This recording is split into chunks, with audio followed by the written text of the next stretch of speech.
નમસ્કાર, હું છું ગ્રીષ્મા રાણા. બાળમેળામાં આપનું ખૂબ ખૂબ સ્વાગત છે. આજે આપણે સુરક્ષિત વાતાવરણમાં બાળમેળાનું આયોજન કરી રહ્યા છે, કારણ કે દેશની સરહદ પર સૈનિકો આપણી સુરક્ષા માટે ઊભા છે. પોતાના જીવનો બલિદાન આપીને પણ દેશની સેવા કરતા સેનાના જાબાઝ વીર સૈનિકોને આજે આપણે યાદ કરીશું. આજે આપણી સાથે ચર્ચામાં જોડાયા છે Shri major Mayank Mathur sir. Shri major sir, આપનું ખૂબ ખૂબ સ્વાગત છે. આભાર. સર, આપ સૈન્ય અધિકારી પણ રહી ચૂક્યા છો, તો આપની સેના વિશે થોડી માહિતી આપશો? ભારતીય સેના જે એક મિલિટરી છે આપણી, એ વર્લ્ડમાં મોસ્ટ પાવરફુલ અને બીજા સ્તરે આવે છે વર્લ્ડમાં. એના જે એડવાન્સમેન્ટ્સ છે, જે ટેકનોલોજી એની પાસે છે, મિલિટરી પાસે, એક આખા વિશ્વમાં ખાસું પ્રખ્યાત છે. ગણતંત્ર દિવસના ઓકેઝન પર પરેડ જોઈ હશે, જેમાં ગન્સ, ટેન્ક્સ, હેલિકોપ્ટર્સ, એરક્રાફ્ટ્સનું આખું ડિસ્પ્લે થયેલું. અને એના કરતાં મોટી જે વસ્તુ છે એ છે નારી શક્તિ.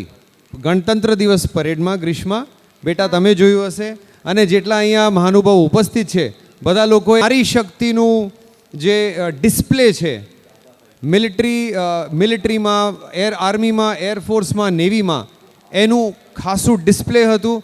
બિકોઝ સરકારશ્રી તરફથી અને સોસાયટી તરફથી જે એક પ્રોત્સાહન અત્યારે આપવામાં આવે છે ખાસ કરીને નારીઓને, એ સુપ્રીમ છે.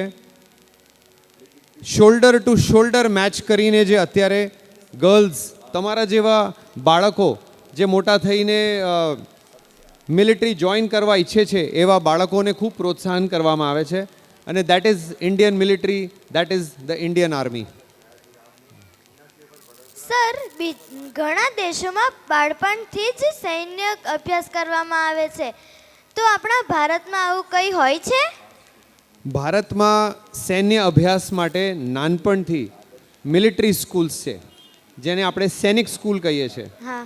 દરેક સ્ટેટમાં એક સૈનિક સ્કૂલ છે. આપણે ગુજરાતની વાત કરીએ, સૈનિક સ્કૂલ બાલાછડી જે જામનગર જિલ્લામાં છે, ત્યાં 6th સ્ટેન્ડર્ડ પછી એટલે 6ઠા ધોરણ પછી એડમિશન્સ થાય છે. 12મા ધોરણ સુધી ત્યાં અભ્યાસ કરાવવામાં આવે છે. અત્યાર સુધી એ ખાલી બોયઝ માટે હતું, એટલે ઓનલી છોકરાઓ માટે હતું. હા. નવા સ્કૂલ્સના ગઠન થઈ રહ્યા છે, જેમાં first military school only for girls એ અત્યારે રિસેન્ટલી સ્ટાર્ટ કરવામાં આવ્યું છે. ધીમે ધીમે કરીને જે બાળકો છે, છોકરો હોય કે છોકરી, એમને ઇક્વલ ઓપોર્ચ્યુનિટી આપવામાં આવે છે. અને યસ, અવેલેબલ છે દરેક જિલ્લામાં આવા સૈનિક સ્કૂલ છે. અને ધીમે ધીમે કરીને જે બોયઝ માટે હતું આજ સુધી, એ ધીમે ધીમે કરીને ગર્લ્સ માટે બી ચાલુ કરવામાં આવે છે. 6ઠા ધોરણ પછી છે, કારણ કે 6ઠા ધોરણ પછીથી બચ્ચાઓને, બાળકોને ટ્રેનિંગ કરવામાં, તૈયારી કરવામાં આવે છે, સો દેટ એ મિલિટરી માટે સક્ષમ થઈ જાય અને રેડી થઈ જાય. સર, આપ અમારી સુરક્ષા માટે પોતાના પરિવારથી દૂર રહો છો, તો ખાસ કરીને આપ પોતાના બાળકોને કેવી રીતે યાદ કરો છો? બહુ ડિફિકલ્ટ ક્વેશ્ચન છે બેટા. જ્યારે તમે એક ફિલ્ડ એરિયામાં કે બોર્ડર એરિયામાં તમે રહો છો, તમારી ફેમિલી પાછળ ઘરે છે, ગામમાં છે, મોબાઈલ છે, અત્યારે મોબાઈલના માધ્યમથી તમે ટચમાં રહી શકો છો. આર્મીમાંથી બહુ રેગ્યુલર તમને રજા બી મળે છે, સો દેટ તમે પાછો આવીને ફેમિલી સાથે બી ટાઈમ સ્પેન્ડ કરી શકો છો. પણ હા, એ એક જિમ્મેવારી છે દેશ પ્રતિ, અને એ નિભાવવી બહુ જરૂરી છે. જે બી સૈન્ય એમાં સામેલ થાય છે, સૈન્ય દળમાં સામેલ થાય છે. સર, સૈન્યમાં ખૂબ જ ડિસિપ્લિન હોય છે, તો તમે બાળપણથી જ આવા જ હતા કે પછી નાના હતા ત્યારે મસ્તી કરતા હતા? બધા જ બાળકો જે મસ્તી કરે એ જ બાળક. તમે મસ્તી ના કરો બાળપણમાં તો પછી તમે બાળક ના કહેવાઓ, રાઈટ? પણ હા, શિસ્ત, ડિસિપ્લિન એક બહુ અગત્યની રિક્વાયરમેન્ટ છે એક વ્યક્તિના ગ્રોથમાં.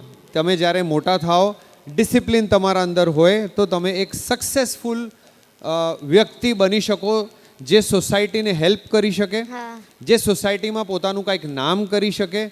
આપણે જસ્ટ જોયું મેયર શ્રી મેડમ, એ આપણા મેયર શ્રી છે વડોદરા સિટીના, હા. શિક્ષક છે ખૂબ, અને ખૂબ પ્રખ્યાત અને ખૂબ સારા એમના સારી બેકગ્રાઉન્ડ છે એમની, અને ત્યાંથી આવે છે. સો એ ડિસિપ્લિનથી જ અચીવ થાય, અને ડિસિપ્લિન આવવું બહુ જરૂરી છે.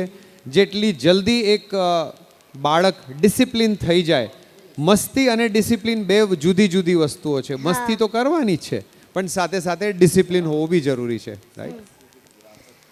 સર, બાળકને સૈન્યમાં જવું હોય તો શું કરવું પડે? તેના માટે કેવી તૈયારી કરવી પડે? જુદી જુદી એન્ટ્રીઝ છે સૈન્ય દળમાં સામેલ થવા માટે. 12મું સ્કૂલ તો પાસ કરવું જ પડે. 12મા પછી એક એનડીએ ઓફિસર બનવું હોય તો એની માટે એનડીએની પરીક્ષા છે, નેશનલ ડિફેન્સ એકેડમી, જે ખડકવાસલામાં છે, પણ એ 12મા પછી છે. એના સાથે સાથે તમારે ઓઆર રેન્ક્સ એટલે અધર રેન્ક્સમાં સામેલ થવું હોય તો દરેક સ્ટેટમાં ડિફરન્ટ ભરતીના ભરતી થાય છે અલગ અલગ ટાઈમમાં, અલગ અલગ ટાઈમગાળામાં, અને એ ભરતીના એડવર્ટિઝમેન્ટ બી આપવામાં આવે છે. સો 2 ટાઈપની એન્ટ્રી છે, એક ઓઆર એન્ટ્રી, અધર રેન્ક્સ એન્ટ્રી એટલે જવાન માટે, એક ઓફિસર એન્ટ્રી એટલે કે એનડીએ જઈ શકીએ છીએ, અને એના પછી તમે ગ્રેજ્યુએશન કરીને બી જોઈન કરી શકો છો. પણ એ જે જોઈન કરવું હોય એ બહુ જલ્દી બાળકને 10માંથી કે 9માંથી પ્લાનિંગ કરે તો બહુ સક્સેસફુલી જલ્દી ભરતી થઈ શકે અને વર્દી પહેરી શકે અને એક સક્સેસફુલ નાગરિક બની શકે. સર, બાળક અભ્યાસ કર્યા પછી સૈન્યમાં કેમ જોડાય છે? તેના વિશે તમે કંઈ માહિતી આપશો? સૈન્ય દળનું જે એક એના અંદર જે સામેલ થવું છે એ એક નોકરી નથી. કારણ કે ભારતીય સેના જે છે એ એક જોબની જેમ નથી કે નોકરી કરી આપણું, નોકરી નથી. એ એક જીવનનું એક જીવન કાળનું એક શું કહેવાય ને, એક હિસ્સો છે જેમાં અમે દેશની સેવા કરીએ. દેશની સેવા નોકરી ન ગણાય, અને એની માટે તૈયારી પહેલી વાત. બીજી વાત, એક ઇન્ટરેસ્ટ હોવું જરૂરી છે, અને બહુ જ સારું જીવન છે. જુદા જુદા જગ્યાઓ જોવામાં મળે છે, દેશમાં વિદેશમાં. જુદા ઇક્વિપમેન્ટ્સ, ગન્સ, ટેન્ક્સ એ જોવા મળે છે, એની સાથે કામ કરવાનું એક અનુભવ મળે છે, અને એક બહુ જ સરસ એક જીવન છે સૈન્ય જીવન. વડોદરામાં બી આપણે અહીંયા આર્મીની એક એસ્ટેબ્લિશમેન્ટ છે, ઈએમઈ સ્કૂલ છે અહીંયા. એર ડિફેન્સની અહીંયા એક ફોર્મેશન છે. એરફોર્સની 2 ફોર્મેશન્સ છે અહીંયા. એરફોર્સનું સ્કૂલ છે અહીંયા. સો એક જુદા જુદા અહીંયા વડોદરા શહેરની અંદર બી આર્મી અને એરફોર્સના એક એસ્ટેબ્લિશમેન્ટ્સ છે, અને એક બહુ જ સરસ જીવન છે એમાં, જેના લીધે તમારા જેવા સારા બાળકોને જવું જ જોઈએ. સર, અમારા બાળમિત્રો અને વાલીઓને આપના તરફથી કોઈ સંદેશ આપવા માંગશો?